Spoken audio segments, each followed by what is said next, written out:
Hello guys, welcome to all. வாங்க இன்றைக்கி டே 3 கோவில் திருவிழா எப்படி போச்சுன்னு பார்ப்போம். ஆக்சுவலாக இந்த வீடியோ நான் நேற்றே போட்டிருக்கணும், பட் போட முடியல, நைட்டு வரதுக்கு லேட் ஆயிடுச்சு. வாங்க இப்போ டே 3ல என்ன நடந்துச்சுன்னு பார்ப்போம். ஆக்சுவலாக டே 3 மதியம் 1:30 போல் நான் ஆஃபீஸ்லேருந்து வந்தேன். கரெக்டாக நான் வரதுக்கும் சாமி வரதுக்கும் கரெக்டாக இருந்துச்சு. அவ்வளோ நேரம் வெயில் அடிச்சிச்சு, ஆக்சுவலாக மழையே இல்லை. கரெக்டாக சாமி அந்த ஆர்ச்சுக்குள்ளே என்ட்ராகும்போது அப்படி ஒரு மழை சூப்பராக இருந்துச்சு. அந்த டைம் எல்லாருமே அப்படியே உடம்பே புல் அரிச்சிருச்சு. பரவாயில்ல, வருண பகவான் ஆசி பண்ணுறாருன்னு சொல்லிட்டு சூப்பராக இருந்துச்சு. அப்புறம் சாமிக்கே கொடை பிடிச்சி தான் கூட்டிகிட்டு வந்தாங்க. அப்புறம் அங்கே நிறைய ஃபார்மாலிட்டிஸ்லாம் பண்ணுவாங்க அந்த எங்கள் ஆர்ச்சுக்கு உள்ளே என்ட்ராகும்போது. ஆக்சுவலாக இது என்னென்னா, இங்கே எங்கள் கோயிலில் இருக்கிற கருமாரியம்மன் போய் இங்கே மெயினான சாமி. ஆக்சுவலாக மதுரையில் மீனாட்சி அம்மன் கோயில் எப்படி ஒரு மெயினான சாமியோ அந்த மாதிரி இங்கே அன்னம்மான்னு சொல்கிறாங்க பெங்களூரில். இந்த கருமாரியம்மன் போய் அந்த அன்னம்மாவை கூட்டிகிட்டு வர்றது தான் ஆக்சுவலாக இந்த சடங்கு. அப்படி கொஞ்சம் பேர் சொல்கிறாங்க, பட் அதுக்கு ஆக்சுவல் ரீசன் என்னன்னு கிளியராக தெரியல. 2 பேர்கிட்ட விசாரித்தப்போ அவங்க அதுதான் சொன்னாங்க.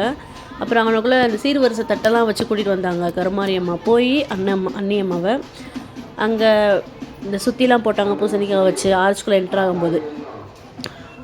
கரெக்டாக சாமி உள்ளே வச்சு மழை கொஞ்சம் கொஞ்சமாக நிற்க ஆரம்பிச்சிச்சு. ஆக்சுவலாக எல்லாருமே எதுக்கு லைனில் உட்காந்துருக்குறாங்கன்னா, இன்றைக்கி அன்னதானம். அந்த சாமி வந்தோடனே எல்லாருமே அந்த ஊரில் உள்ள மக்களுக்கு எல்லாருமே சாப்பாடு கொடுக்குற மாதிரி ஒரு இது. அதனால் இந்த சாமி வரவும் அன்னதானத்துக்கு எல்லாருமே ரெடியாக உட்காந்துருந்தாங்க. நான் 6 வருஷம் ஆச்சு இதுவரை அன்னதானம் சாப்பிட்டதில்லை. சரி, இந்த வருஷம் சாப்பிட்லான்னு தான். அப்புறம் சாமிக்கு வந்து சீர்வரிசை தட்டெல்லாம் சொன்னேனே, தேங்காய் பழம், மாதுளம்பழம், ஆரஞ்சு பழம் எல்லாத்தையும் வச்சு கூட்டிகிட்டு வந்தாங்க சாமியை. தீபாராதனை கொண்டு வந்தாங்க, அது எல்லாருக்கும் காமிச்சாங்க. நானும் தீபாராதனை தொட்டு கும்பிட்டுட்டேன். எனக்கு என்னன்னு தெரியல, சாமியெல்லாம் பார்த்தா ஒரு மாதிரி ரொம்ப எமோஷ்னல் ஆகிறேன். சாமி உள்ளே வர வர எனக்கே அப்படியே கண்ணிலேருந்து கண்ணீரே வந்துருச்சு. எனக்கு அந்த மழை பெஞ்சோன்னே எனக்கு ரொம்ப ஒரு மாதிரி ஆயிடுச்சு. கொட்டு மேளத்தோட நாதஸ்வரத்தோட அன்னம்மா கூட்ட வந்தாங்க. இந்த முன்னாடி வருது இல்லையா சாமி ரிவர்ஸில், அதுதான் கருமாரியம்மன் இங்கே இருக்கிற சாமி. இந்த சாமி போய் வீதி உலா போய் அன்னம்மாவை அந்த கோயிலேருந்து கூட்டிகிட்டு வந்திருக்குது. பாருங்கள் எவ்வளோ சூப்பராக டெக்கரேட் பண்ணியிருக்கிறாங்கன்ட்டு. இதுதான் கருமாரியம்மன், தெரியுதான்னு தெரியல. இவங்க தான் அன்னம்மா. பாருங்கள் எப்படி கம்பீரமாக உட்காந்துருக்குறாங்கன்ட்டு. எனக்கு ஆக்சுவலாக இவங்கள பார்த்தா எனக்கு மீனாட்சி அம்மனை பார்க்குற மாதிரி இருந்துச்சு. நம்ம தான் பேர் வச்சு டிஃப்ரெண்ட்டாக சொல்கிறோம், பட் எல்லா சாமியுமே ஒன்று தானே. எனக்கு அப்படியே சித்திரை திருவிழா அந்த ரேஞ்சில் தான் இருந்துச்சு. ஆக்சுவலாக எனக்கு நானே இத்தனை நாள் நான் பார்த்ததே இல்லை. 6 வருஷமாக கீழே நாங்கள் 3rd ஃப்ளோரில் இருக்கிறோம், கீழே இறங்கி வரணும் அந்த மாதிரி நான் நினச்சிட்டே இருப்பேன். இப்போ என்ன தெரியல, எனக்கு டெய்லியுமே கோயிலுக்கு போய் பார்க்கணும், என்ன நடக்குதுன்னு பார்க்கணுன்ட்டே ஒரு ஈகராகவே இருக்குது. எல்லாருமே தாளாட்டி கூட்டிகிட்டு வந்தாங்க இந்த அம்மாவை. பாருங்கள் எப்படி சூப்பராக இருக்கிறாங்கன்ட்டு. அந்த சைடு தான் நேற்று நான் காமிச்சேன் இல்லையா சாமி உட்கார வச்சுருக்குறாங்கன்னு சொன்னேன்ல.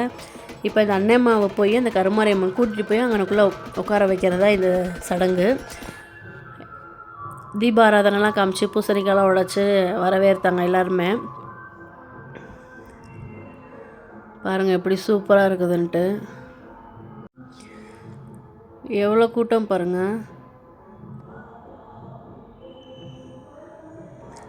அப்புறமா இது முடித்த கையோட அப்புறம் அன்னதானம் போட்டாங்க. அன்னதானம் வந்து சப்பாத்தி, சன்னா மசாலா, கத்திரிக்காய் உருளைக்கிழங்கு கிரேவி, பாயாசம், டொமேட்டோ பாத், அதுக்கு தேங்காய் சட்னி, அப்புறம் சாம்பார், ரசம், இதுதான் அன்னதானம் போட்டாங்க. சூப்பர் டேஸ்ட்டாக இருந்துச்சு.